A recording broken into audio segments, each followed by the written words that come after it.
Hey everyone, welcome back to another painting episode over here at Roll 'em If You Got 'em. I'm Carl, and as always, joined with Dakota. Hi, everybody. So this video here, I was just kind of scrolling through Kickstarter the other day, and I saw this Chapters Headquarters 3D printable terrain set. I went over and started kind of checking out the page here. At the time of this recording, it's well funded, so you go over here and if you back this, like, it's already funded and there's a bunch of stretch goals. But I scrolled down here and saw the free examples, and you basically click that link right there, and I will drop a link to this Kickstarter page in the description of the video. And just follow some steps, and they'll send you STLs for these two what do they call them? Plasma cylinders and plasma orb. So I decided to download one of them and hit it with a quick paint job and see what I could get here. So I downloaded the two models here. These are them side by side, printing on my Anycubic M5S. And I decided to just go with the single orb because I wanted to try to use some speed paints to see if I couldn't cheat some object source lighting. And I figured it would just be a little easier with a single source versus multiple. It's the first time I've tried anything like this with the speed paints. And we'll see how it goes. It goes okay. Over here, we get it fired up on the printer. Anycubic Photon Mono M5S. Lovely. Love it so much. How long did your print of it take? I started it in the morning and then left for a little bit, but I think it was projected at like an hour and a half. Mm-hmm. And it's pretty big. You see it at the end of the video, side by side with some Space Marines here. At this part, I realized, because it says support free, so I was like, okay, like, we're just gonna no supports, nothing. Well, even if it's support free, you should still add a raft underneath of it. I only broke off a very little piece of like one of them little bolt things on the edge there. Mm-hmm. But yes, if you're using Chew-to-Box like I do, this is how you add a raft. It's in the support. There's a raft button, and then you just hit like platform or whatever, and then it makes it nice little raft for you. Slap it in the washing cure plus here. Don't mind the blinking lights. That's not like a real thing. It's just from recording lights. Basically, they flicker on video. And I pull it out. I realize that this thing is incredibly heavy, and I realize it's because there's no drain holes in it either. This would be my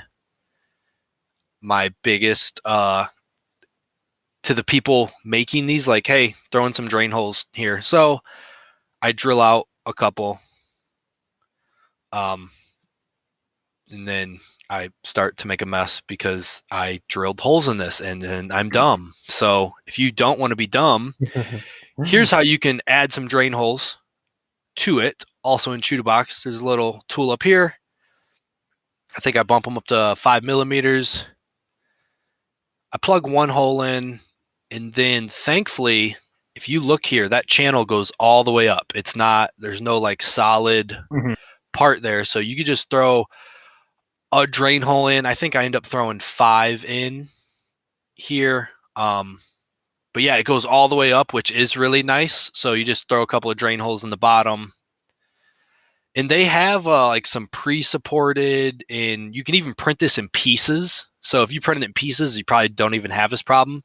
But I just took the path of least resistance here and then remove those plugs that it makes. And then if you slice it that way, you won't have to mess around with it as much afterwards like I did. So I do this stuff for you guys. And back into the wash and cure. Well, back into the wash, now into the cure. And this thing came out looking really fantastic. There was not a layer line to be seen. Yeah, it looks really good. I'm guessing you've updated have you messed with a lot with your settings on it? Just a little bit, honestly. I ran some of the exposure test and the settings, and we will have another kind of side by side Hmm. video of the 2K and 12K. I messed with the settings a little bit, but really, I mean, those settings are pretty good. Like, um, and this model looked fantastic. You could not see a layer line on this thing after it came off the printer. Hmm. So here I got the airbrush. Obviously, I'm hitting the globe in the middle a lot, and then I'm hitting like the edges where it's like those caution strips. Hmm. Those are going to get a lot of white, and then I just start kind of picking out random parts to hit them just to create some more visual interest. This here, Com Art Colors. This is a paint that came with my airbrush. It has this little red cap in it. You ever squeeze a paint and you're like, I'm squeezing this thing way harder than like it's making me nervous. Yeah. I'm afraid I'm gonna pop the top off. Yeah. That's what I was doing, and then I took a step back for a second and was like, okay, hold on. And then I realized there was that little cap inside. And I have what yellow, blue, and red that Hmm. came with my airbrush, but this is just that color straight out of the bottle. I didn't thin it or nothing. And you see where some of the spots that got a lot more zenithal on the Hmm. white, essentially, like it does create a nice little visual interest to where you don't actually have to work for it. This is the first time I've ever used this color. I wish I would have left the whole thing a little bit darker when Hmm. I was done, but like not as much zenithal, but it's okay. Comes out looking it comes out Yeah. looking pretty cool. I think obviously at this stage it looks pretty nice. I'm always a huge fan when you get like bright colors that pop a little bit more. Hmm. Sometimes I feel like when you do paint and you paint really more dark schemes, it's just like too dark. Even when you're gaming, because you'll look at something from across the table and be like, True. oh yeah, that's dark. Like it's a very just dark model. True. And when you go lighter than when anticipated, you can really make it just kind of shine there. But Yeah, light colors always pull the eye. yeah. Then I go back to a white, and I make this globe so bright that like it almost doesn't show up on the camera. And then I hit these caution strip parts again because I know that those are going to get some yellow, and I want to make sure I have a nice white underneath my yellow, basically. Hmm. And I'm hoping that I can use the blue here, and this is also the first time I'm trying speed paints straight out of the bottle into the airbrush. So my thought here is I'm gonna take magic blue straight out of the bottle into the airbrush, and I'm gonna hit like the globe with it, Hmm. and then I'm hoping I can use blue tone and red tone to kind of almost wet blend my object source lighting. Hmm. Yeah. It doesn't come out quite as planned. I don't even think I end up using the blue tone when it's all said and done, but we'll see here in a minute. Actually, I'm like 99% sure I didn't end up using the blue tone. So this is magic blue speed paint straight out of the bottle. Excuse me. Um, I almost wished looking back at the video, I wish I would have stopped right here and just been like, "Yep, that's good enough." And then, but I wanted to play with the object source lighting, and I had a backup plan for Hmm. lightening up the globe if I needed to. So then I start spraying the blue on parts that would make sense for them to have the lighting, and I'm hoping I can put the speed paint right over top of that, and like the blue would Hmm. show through a little for the Right. lighting. So I did get a little heavy handed here Hmm.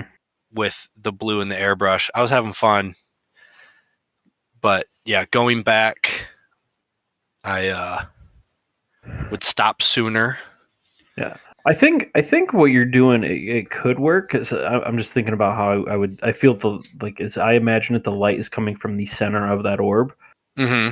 Like I feel like I don't like obviously I don't know what you do in your further steps, but if you went back through almost with your white again and just hit like the middle of that orb, where the middle of the orb was like a bright white Uh huh. and it faded out to that blue, I think it would work. Yeah, Kind of with how you're done it. I don't know. I don't know I what else. think so. Which is kind of what I do for the little Mhm. wet blend coming up.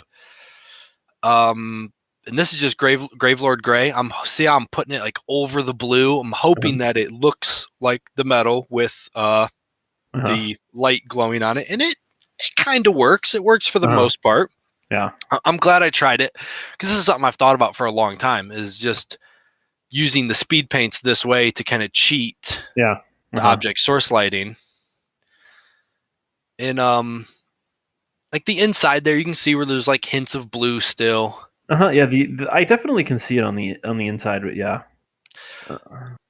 This is a sand golem. I'm trying to do these little tan parts over top of the red. It really just comes out orange. But I actually really liked it, and I used this on multiple parts of the model just to add a difference between the reds, basically. You'll see some parts. I do pick up the skulls, even though I know that those are going to get painted gold later. I just wanted to slap some type of color, like in the eye sockets and such. And then, yeah, I just pick out like a couple of pieces of trim here and there, that because as this sand golem dries over top of the red, it has just a nice variation to it. Grab the Zealot Yellow here, work on these little, once again, these caution strips.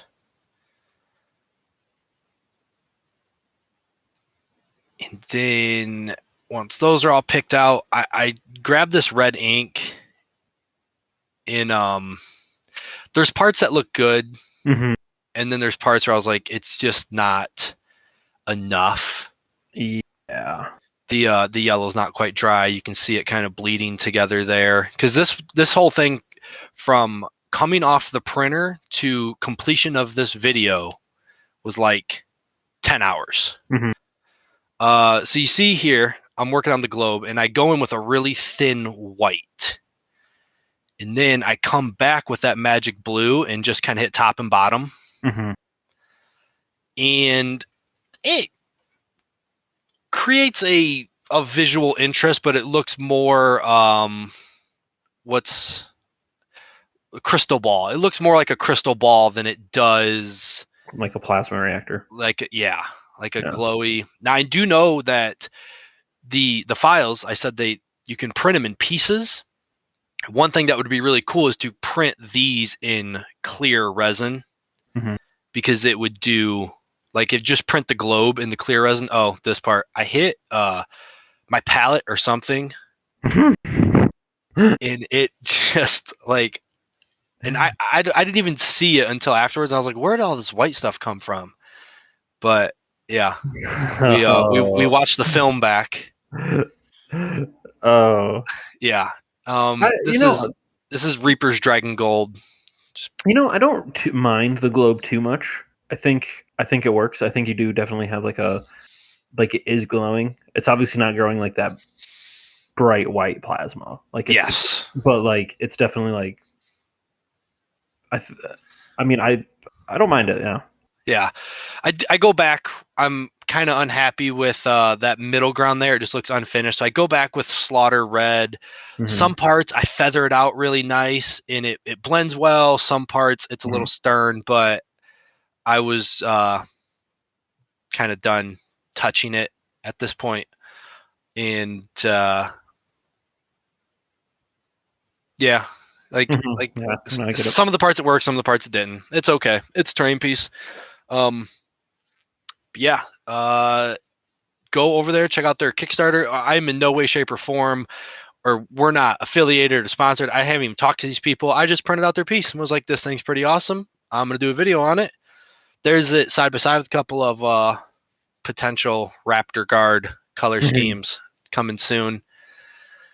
But yeah, I do like the gray over top of that blue. I think that worked for kind of what I was going for. And then like the top left sort of corner there, like the blue bleeding out, but then you see like a really hard red line there that just I get it. I know I've used the washes too. I have them as well, the Army Painter washes. Sometimes I feel like they work really great. Sometimes I'm like, man, it left a little bit to be desired there. Usually when I use them, I'm thinning them out with water. I feel like if you thin them with water a little bit, it flattens them out, because sometimes I've used them and it gives just like a super like satin type of finish almost. Okay. And I'm like, that's not what I wanted on this whole model here, even in like the recesses. But I thinned them out with water a few times, and it works pretty well for the most part, I think. Yeah, I've really just started playing with the colored washes. I've kind of always used Yeah. like the flesh tone and the dark tone and stuff, but Yeah, same. I've used them. I mean, I use more of the GW stuff, and I've got that set of. I think we got the same set or whatnot, and I've used the some of the colored every now and then, where for I'm like, sure. oh hey, I'm gonna work on a tank, and it's like I'm just gonna feed it into this little crack here, and hopefully it works out. And but yeah, But yeah, that is the one thing I'd say I noticed, is that they're a little satiny, for sure. and they do some weird stuff. But yeah, if you guys run over, check out that Kickstarter. If you just get these free downloads, or if you end up backing it or whatever, let us know in the comments, kind of what you think and what you would try different. Trying the object source lighting stuff is very new to me, and every time I've done it, in the end, I've told myself next time I need to do less. Less is more, and I keep not listening, or I just keep not doing less enough. But thanks for checking out the video, and we'll see you guys next time. Sorry it's been a minute. Baldur's Gate has released, and listen, if you've played it, you understand why we haven't had content the last couple weeks. Right. All right. Thanks guys for hanging out. We'll see you next time. Bye. Bye.